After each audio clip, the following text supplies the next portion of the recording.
You didn't stumble here by accident. Something, or perhaps someone deeper inside you, guided you to this exact breath, this exact sound. The air around you is charged with quiet inevitability, as if reality itself has paused, waiting to see if you will remember who you are for lifetimes.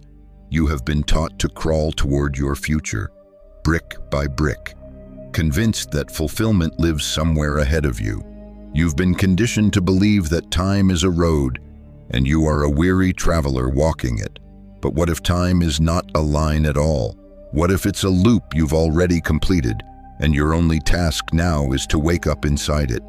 You may sense it, that subtle fatigue of waiting, the way your heart tightens when you say, "When I have enough," or "When I am ready." Each repetition of when builds another wall around the now. You decorate it with dreams. You meditate in its shadow, but the door never opens because the act of waiting is itself a command to the universe, "Keep me waiting." But beneath that exhaustion, something ancient is stirring. A signal silent, pulsing from the 0 point of your being.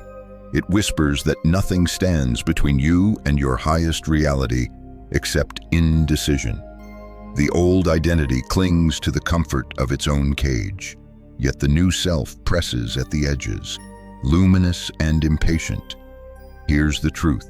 Few dare to voice transformation isn't earned, it's chosen. It happens the moment you stop negotiating with destiny and deliver your final decree. One breath, one pulse, one sentence that collapses every alternate version of you into this singular, sovereign now. You stand at the edge of that moment, the threshold where all potential converges into one possibility. The question isn't whether the universe is ready, it's whether you are. Take a breath. Feel the stillness between inhale and exhale. That stillness is the birthplace of universes, and from that stillness, your new timeline awaits your command. The silence you just entered isn't empty, it's dense with presence. From that pause, you can almost feel how time itself begins to loosen its grip, threads unspooling around you like mist. This is where the illusion begins to crumble for most of your life. You've been walking towards something, a dream, a goal, a better version of yourself, believing that arrival depends on effort and duration. The calendar became your altar, the clock your god. You prayed to the hours as if they held the key to transformation. Yet time, that faithful servant of the physical world, is also the most convincing mirage of the spiritual one. You see, the mind was built to measure it, chops the infinite into manageable seconds, and calls that safety. It tells you that progress is proof of worth, but consciousness does not unfold in sequence. It reveals itself in flashes, quantum leaps, moments when your awareness jumps to a higher orbit and never falls back. What feels like a journey is often a single pivot, stretched by perception. Think of those dreams that come true overnight, though they were planted years ago. The years were not preparation, they were distraction. The actual change happened in an instant the moment you decided. Enough waiting. That instant, though invisible on a clock, was a collapse in probability space. All other versions of you dissolved, and one path solidified. The culture of effort resists this truth. It tells you you must earn your future through endurance, that patience is noble, that waiting refines the soul. But waiting, when it comes from fear, is not patience. It is paralysis disguised as virtue. Each time you say someday, you scatter your energy across parallel timelines that will never meet. The quantum field, that ocean of potential, does not recognize tomorrow. It only vibrates to the signal of now. When you postpone your embodiment, you instruct the field to keep your desire in suspension. It obeys perfectly, delivering circumstances that echo your command: more waiting, more almost, more not yet. And yet, Here's the paradox: the more you chase the future, the more the present becomes unreachable, because future is a concept created by a mind that fears the immediacy of power. The ego delays action not because it doubts the dream, but because it dreads its own disappearance once the dream arrives. It wants continuity, not transformation. Imagine standing at the edge of a river. On the opposite bank lies everything you've ever longed for: freedom, love, abundance. The world taught you to build a bridge plank by plank, belief by belief, affirmation by affirmation. You spend years gathering the wood, aligning the ropes, consulting blueprints written by others who swear their bridge worked. But by the time you place the final board, the current has shifted. The other shore has already moved. You're still building, still waiting, still believing in distance. Now imagine dropping every tool. Look down, see that the river was never water at all, only a trick of light, the reflection of separation. You step forward and realize there's no bridge to cross, no gap to close. The horizon was folded inside your own perception. What separated you from the life you desired was never space, it was hesitation. The quantum perspective whispers the bridge was metaphor, the waiting an echo. The other shore was always under your feet. When you stop locating your power in time, something miraculous happens. Energy that was once divided, past, present, future, converges into a single frequency of immediacy. Your body feels lighter, your thoughts slower, your intuition louder.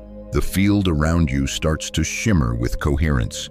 This isn't philosophy, it's resonance. The shift occurs not when you believe you are close, but when you know there is no distance left to travel. And that knowing, that's the first taste of sovereignty. It's the moment when the mirage dissolves and the road vanishes, leaving you suspended in the luminous stillness of now, where creation finally begins. From here, another realization emerges even after the mirage fades. Most people still send two signals into the universe, one of faith and one of fear. This split is subtle but devastating. It is the reason manifestation flickers and fades. Let's explore that contradiction. The echo of that last realization lingers. The mirage dissolves, yet the habit of reaching remains. You stand still, yet the energy of striving hums beneath the skin, a reflex carved by years of survival. This is where the subtle contradiction hides the divided broadcast of your being. You may not realize it, but every thought, every breath emits a signal. The field does not hear your words, it reads your state. And most people, even the devoted seekers, transmit two frequencies at once. One hums with faith, I trust it's coming. The other hums with lack, but it's not here yet. The result is interference. The signal cancels itself out. You are both transmitting and jamming your own transmission. Think of it like trying to play two radio stations through one speaker. The melody becomes static, the message unreadable. In human terms, this static feels like frustration, confusion, or exhaustion, the sense of being almost there but never quite arriving. Hope, though poetic, is one of the most misunderstood frequencies. We have been taught to glorify it, to hold it high as a moral flame in the darkness. But beneath its beauty lies a paradox. Hope carries within it the vibration of absence. It says, I do not yet have what I desire, but I wish I could. And so, the universe ever obedient reflects precisely that the ongoing experience of wishing. Certainty, on the other hand, is silent. It does not plead or negotiate. It simply is. When you step into certainty, you emit a coherent field, no flicker, no doubt, no future tense. The energy of certainty doesn't ask, it declares. It doesn't chase evidence, it becomes the evidence. Consider a tree in full bloom. It doesn't hope for spring, it is spring. Its blossoming is not a goal, but a state of resonance with its own blueprint. Hope would make it wait for the sun to prove its warmth. Certainty allows it to open before proof arrives. Many mistake certainty for arrogance or denial. It is neither. Arrogance resists feedback. Certainty welcomes it. Denial ignores reality. Certainty redefines it. Hope vibrates outward, stretching, reaching. Certainty radiates inward, anchoring, stabilizing. When you live from hope, you spend your life peering through glass, convinced the world must change first. When you live from certainty, the glass dissolves. The reflection becomes your collaborator, not your captor. You can feel this shift viscerally. Hope lives in the upper chest, fluttering, restless, searching. Certainty resides in the solar plexus, grounded, still, like a magnetic sun. When you breathe into that center, something ancient stirs, the knowing that reality is not happening to you, but through you. And yet, the mind will argue, it will whisper. But how can I be certain of what I cannot see? That is the trick of linear logic. It demands evidence before embodiment. But in the quantum language of creation, causality is reversed. Embodiment is the evidence. Certainty generates proof. The field rearranges itself to match the vibration of what you already are. You may think of certainty as faith upgraded to knowledge. Faith still looks forward. Certainty stands now. This is why miracles appear ordinary to the certain. They are not interruptions of reality, but confirmations of coherence. Here lies the emotional alchemy of manifestation. Every ounce of hope must eventually dissolve into the calm heat of knowing. It is not about removing emotion, but refining it, distilling it down to the pure tone of alignment. So if you find yourself oscillating, hopeful one day, doubtful the next, it is not failure, it is feedback. The field is showing you your own divided broadcast. Your task is not to fight the interference, but to unify the signal. To become single-minded in the most sacred sense, one mind, one frequency, one decision vibrating through the totality of your being.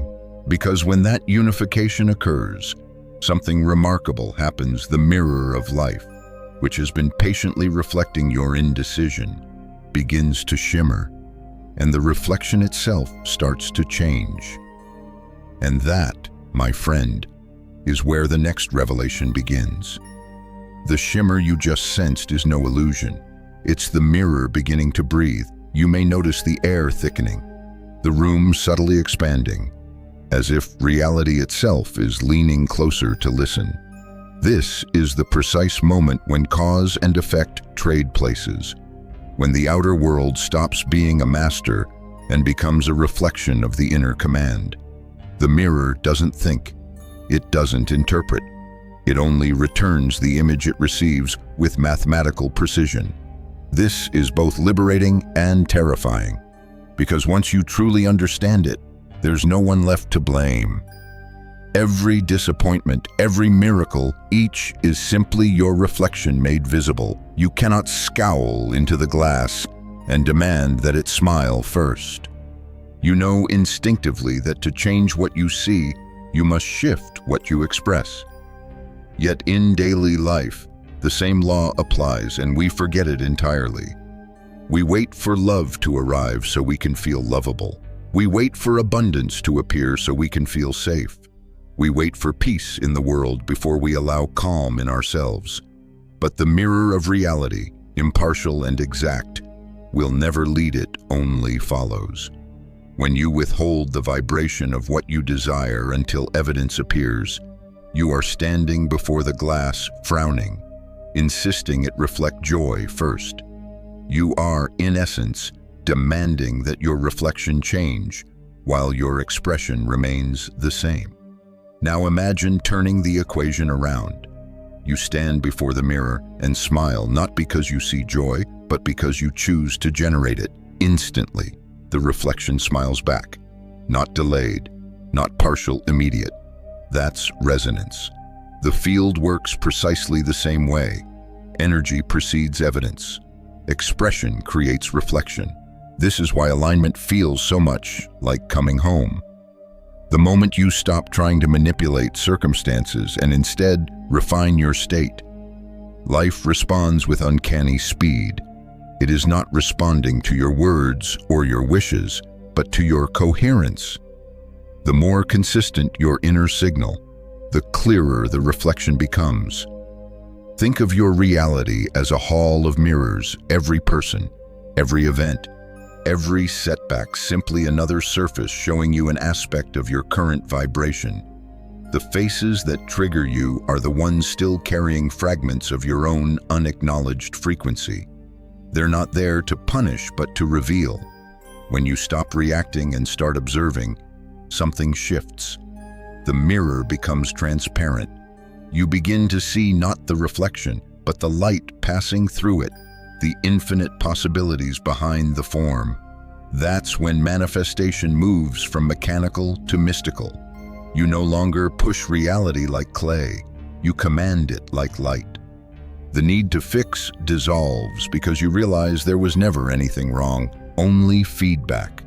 This understanding births an entirely new relationship with contrast. What once felt like failure now becomes calibration. When an old pattern appears, instead of asking, "Why is this happening to me?" you begin to ask, "What signal am I still sending?" That single question turns the mirror into a teacher. The more you learn to smile first, to emit before expecting return, the more your life begins to mirror back synchronicities, so precise they seem scripted. The universe becomes conversational. It answers in symbols, numbers, timing, whispers in dreams. The mirror no longer feels separate, it becomes participatory, alive, attuned. But there's a deeper secret here, one most people never uncover. The mirror not only reflects your state, it magnifies it. Every pulse you send returns amplified. Fear begets chaos. Gratitude multiplies grace. The universe is not neutral, it is responsive amplification. And once you grasp that, you begin to move differently. You become deliberate with thought, tender with language, aware that each emotional pulse is a command line to creation. Yet even as this awareness grows, another realization dawns behind every reflection. There is a source code, a living pattern that dictates what the mirror can project. That pattern lives inside you, encoded like a seed that already knows the shape of its destiny. To understand creation fully, we must follow that pattern inward to the seed itself and the blueprint it carries in silence. That seed you just felt stirring in your chest, that faint hum of inevitability, is the truest mirror of your essence. It holds the secret the mirror could only reflect, that everything you will ever become already exists in potential within you, not as an idea, but as a code, a living, breathing design encrypted in consciousness itself. Consider the seed of an oak. Within that small, unassuming shell resides an entire forest. Trunk, roots, branches, leaves, even the pattern of its shade, all pre-written in invisible architecture. The seed doesn't strive, it doesn't question whether it deserves to become a tree. It simply unfolds its blueprint the moment the right conditions arise. And those conditions are not external, they are relational. Soil receives, sun warms, water nourishes, yet none of these forces create the tree. They only allow what was already present to emerge.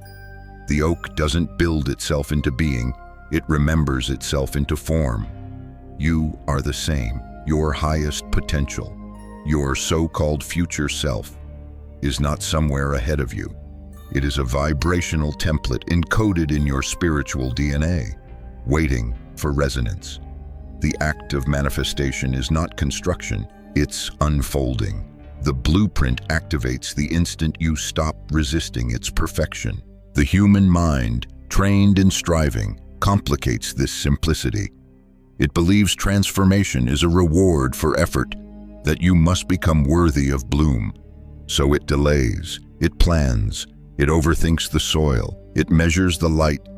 All the while, the seed waits patiently, whispering, "I am ready when you are." This is the quiet tragedy of human consciousness. We worship the potential of the seed, yet distrust its timing. We study its anatomy, name its parts, and never notice that it was meant to break open. There comes a point, maybe it's now, when the shell must crack. When the pressure of containment becomes unbearable, that cracking is not destruction, it's initiation. It's the sound of your old identity making way for growth. Inside you, the blueprint knows what to do. You don't have to micromanage the miracle. You only have to create the right environment, not externally, but internally. Alignment is fertile soil. Self-trust is sunlight. Presence is water. Together, they awaken the code that has been waiting beneath the surface. You may feel resistance here, the subtle panic of letting go of control. The mind wants to measure growth by evidence. How tall am I now? How much closer am I? But the blueprint doesn't answer to linear time. It responds to coherence. When you align thought, emotion, and body, when you stop scattering energy into past and future, the seed feels safe to grow. It senses that your field can hold expansion. Then, effortlessly, the stem breaks through the dark soil of your conditioning, reaching for the unseen light of your destiny. Growth may not always feel graceful. To the seed, expansion feels like dissolution. From its perspective, it's dying, but from the blueprint's perspective, it's awakening. The cracking, the uncertainty, the temporary disorientation are not signs of failure. They are proof that the pattern is activating. If you could see through the soil of your current circumstance, you'd witness the first roots already forming, anchoring the unseen into matter. Each breath of self-acceptance feeds them. Each moment of still presence nourishes their reach. And as the roots deepen, something extraordinary happens. The blueprint begins to communicate upward through your intuition. You start receiving impulses that feel like inspiration, coincidences that feel like guidance. These are not random. They are the instructions of your higher design surfacing through sensation. Follow them. They are your roots speaking to your branches, because soon the growth becomes exponential, and what once was hidden beneath the soil of waiting will rise, unstoppable, into the light of becoming. But before the seed becomes the tree, something else must occur, a shedding, a surrendering of the form that cannot come with you, a kind of sacred death that precedes every true rebirth. The soil trembles now. You can feel it, the pressure building beneath the surface. The seed you once guarded begins to split, and the sound it makes is unlike anything you've ever known. It's the sound of an identity dissolving. Every metamorphosis requires a kind of death, not the death the world fears, but the sacred disintegration of the version of you that cannot sustain expansion. The caterpillar does not negotiate with transformation. It does not petition the universe for a slower change. It simply dissolves inside the chrysalis, surrendering to a process it cannot rationally comprehend. What the world sees as destruction is actually architecture, the molecular rearrangement of destiny.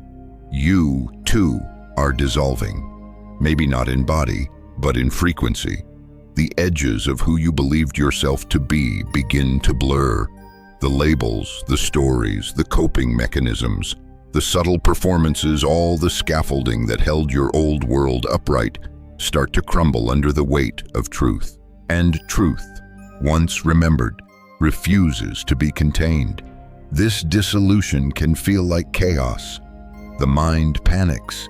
It clings to old coordinates, familiar fears, repetitive thoughts, habitual suffering. It calls this safety. But what you are experiencing is the sacred instability that precedes creation. The void between versions. It is tempting to resist, to patch the cracks, to rush back to the illusion of stability. But resistance is just the ego's attempt to reanimate a ghost. The old self must be allowed to die fully, completely, lovingly, because that self, with all its struggles and triumphs, was never the enemy. It was the cocoon, the necessary containment that made flight possible. There is beauty in this funeral of identity. If you listen closely, you'll hear gratitude rising from the ashes. Gratitude for every heartbreak that softened you, every failure that humbled you, every delay that prepared your nervous system to hold more light. You were never being punished, you were being calibrated, and now the calibration is complete. The body feels its first subtle tremors, tingling in the chest, the deep breath that finally fills the lungs without effort. You may even feel grief, a mourning for the familiar, even if it was painful. This grief is sacred. It is your soul honoring the end of a chapter. Let it wash through you. Then, in the quiet that follows, you'll sense something extraordinary, the light returning, not as a flash or vision, but as a knowing, a still, unwavering awareness that you have survived your own dissolution, and what remains is indestructible. The mystics call this moment the 0 point, the instant between death and rebirth, when all timelines collapse into stillness. The mind cannot grasp it. It can only surrender to it. Here, there are no affirmations, no techniques, no prayers, only breath, only awareness, only the vast, soundless pulse of existence recognizing itself through you. This is where the sovereign decision begins, not as an action, but as a rebirth. It is not a choice made by the intellect. It is a decree issued by the soul from this very void. In this state, you no longer ask, "What must I do?" but rather, "What am I now?" And the answer rises like dawn through your consciousness. I am the space where worlds are born. From this realization, the new self emerges not as an idea, but as a frequency. You don't have to think it into being, you feel it, you are it. The caterpillar becomes the butterfly, not through effort, but through inevitability. The death of the old identity was never about loss. It was about capacity. Space had to be made for the immensity of what you truly are. So when you feel the tremor, the ache, the uncertainty, remember these are not symptoms of ending, but the contractions of birth. The sovereign self is crowning. The chrysalis is breaking. And through that opening, the new decision, pure, lucid, irreversible, is about to enter. Out of that sacred rupture, a new current rises clean, electric, absolute. The void begins to hum with structure again.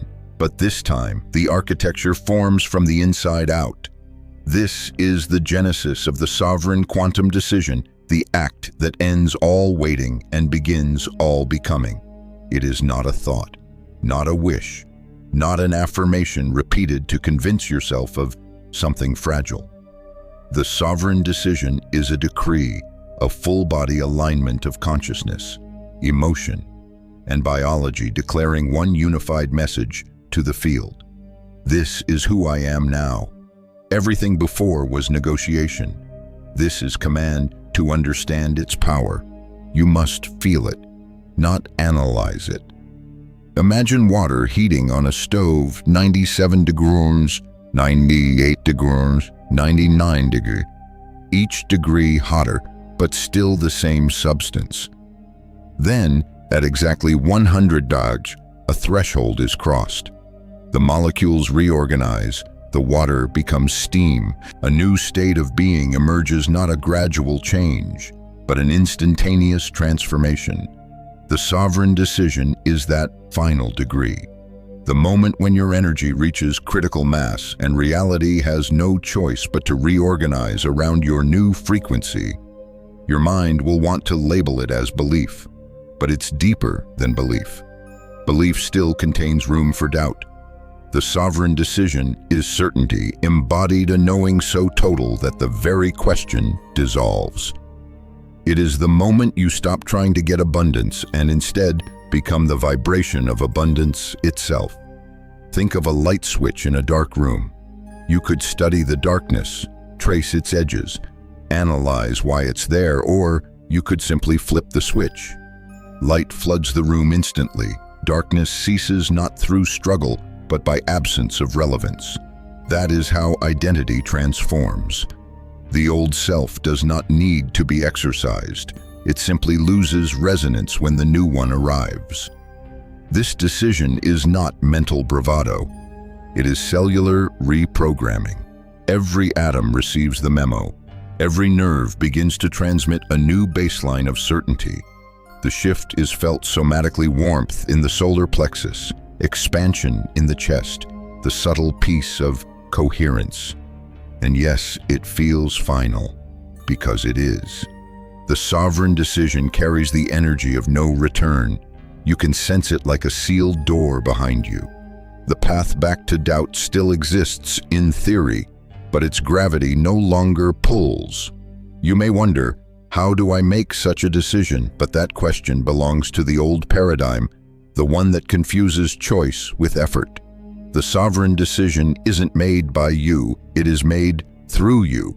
It arises spontaneously when resistance collapses and alignment reaches critical density. It's the spark that ignites when you've exhausted every half measure and finally surrender to truth. It may come as a whisper, enough, or as a roar, now. But the moment it occurs, the wave function collapses. Infinite possibilities reduce to one, the timeline of embodiment. At that instant, the universe stops asking, "Who are you?" and begins responding, "As you wish." This is the metaphysical contract between creator and creation. Once you sign it with the ink of conviction, reality reorganizes itself in service to your declaration, not because you've earned it, but because you've become it. And yet, this act carries a sacred cost, the death of indecision. The part of you addicted to potential, to someday must surrender its throne. That surrender feels like loss at first, but it's freedom disguised. The decision releases you from the infinite loop of trying. Once made, the world begins to move. Synchronies multiply, people shift, opportunities appear, not as miracles, but as magnetic inevitabilities. The field no longer tests you, it mirrors you. You've crossed the boiling point. The experiment is over, observation has ended. Manifestation now is only the echo of what has already been decreed. But this decree, though cosmic, must still be grounded in matter, like lightning. It demands a conduit, a body, a breath, a life through which it can anchor its brilliance. And that anchoring, that embodiment of the decree in flesh and motion, is the next sacred task. The lightning has struck. The declaration has been sent. You can almost smell ozone in the atmosphere, that charged scent of new creation, alive and uncontainable. But lightning, however divine, must find ground. Without grounding, it dissipates into air, lost as memory instead of miracle. This is the stage most seekers forget embodiment. You have issued your decree. Now you must become the conduit capable of sustaining it. Not in thought, but in tissue. Not in wish, but in rhythm. The sovereign decision was, the spark embodiment is the current that keeps the flame alive. Your body is not a bystander in this process. It is the living altar of your transformation. Every cell is listening for instruction. Every breath translating intention into chemistry. To embody is to teach the flesh what the soul already knows. Begin by remembering this: the nervous system is the bridge between energy and matter. It carries the messages of your consciousness into the dense language of physiology. When you feel peace, gratitude, or certainty, these aren't just emotions, they're electrical signals rewiring your body to match your new identity. So breathe as your future self would breathe. Stand as they would stand. Walk through rooms as if the floor recognizes you. These are not acts of pretending, They are acts of calibration. The universe doesn't respond to performance, it responds to coherence. There's a common misunderstanding: fake it till you make it. It implies deception, a vibration of not yet. But energy cannot be tricked. To fake is to reinforce separation. To feel it because you already are it, that is alignment. That is mastery.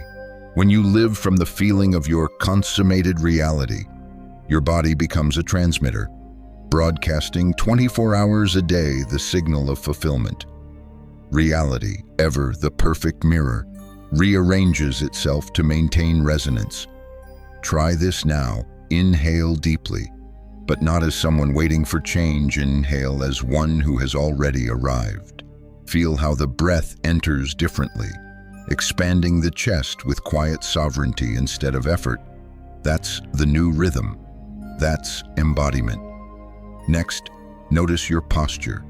The old self carried weight, shoulders slightly forward, heart guarded, eyes scanning for proof.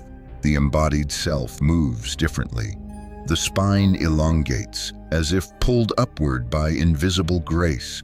The chest opens, allowing energy to flow freely between you and the field. This posture is not aesthetic, it is functional. It tells the quantum field, I am ready to receive.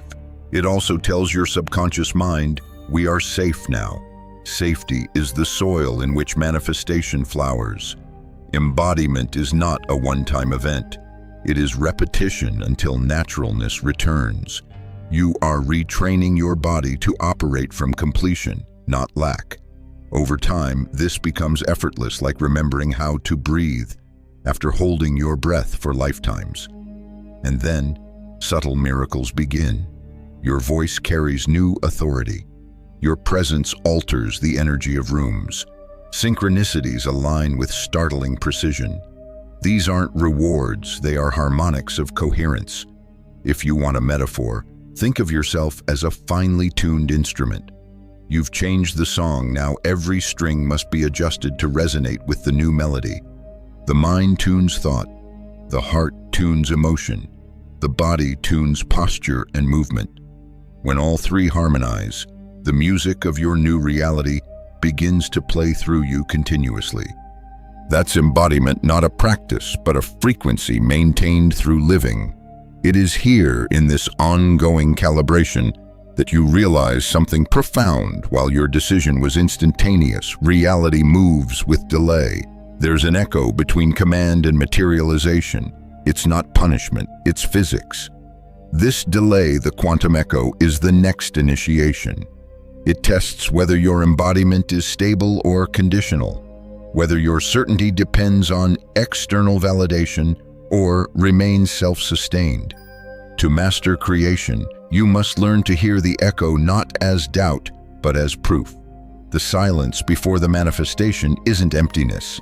It's the field rearranging itself to meet your new frequency. And that silence, that space between decree and delivery, is where the final refinement of sovereignty occurs. The silence arrives first.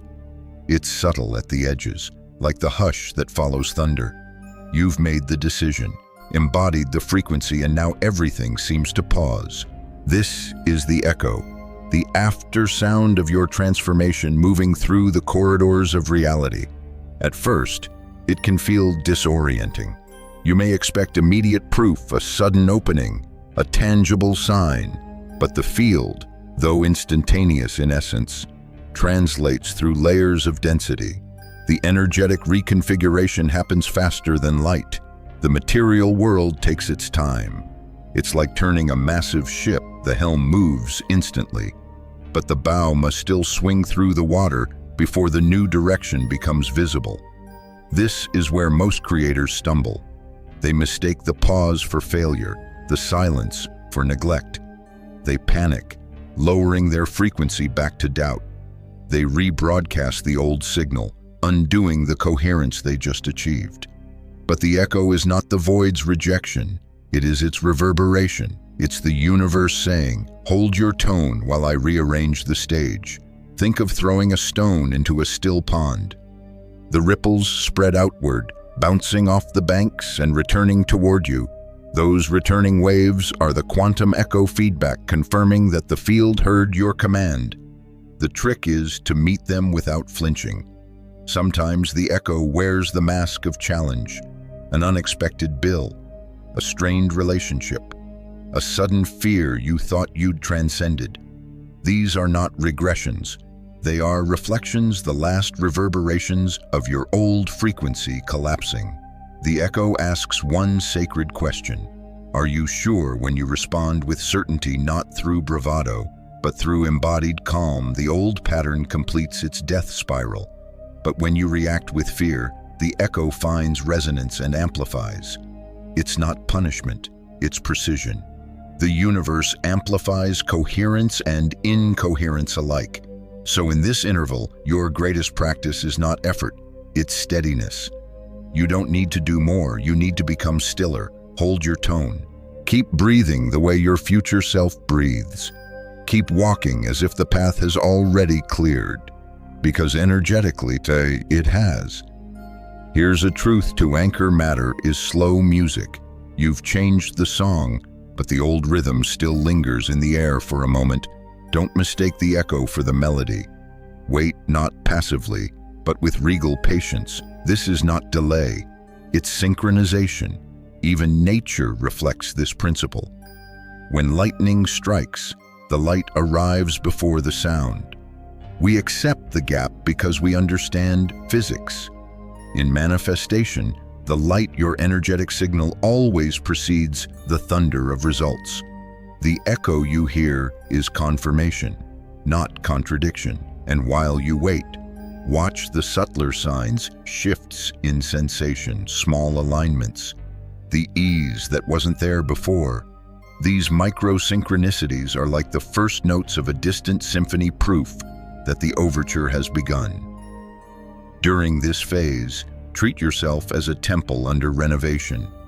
The scaffolding of your old self may still be visible, but the interior design has already changed.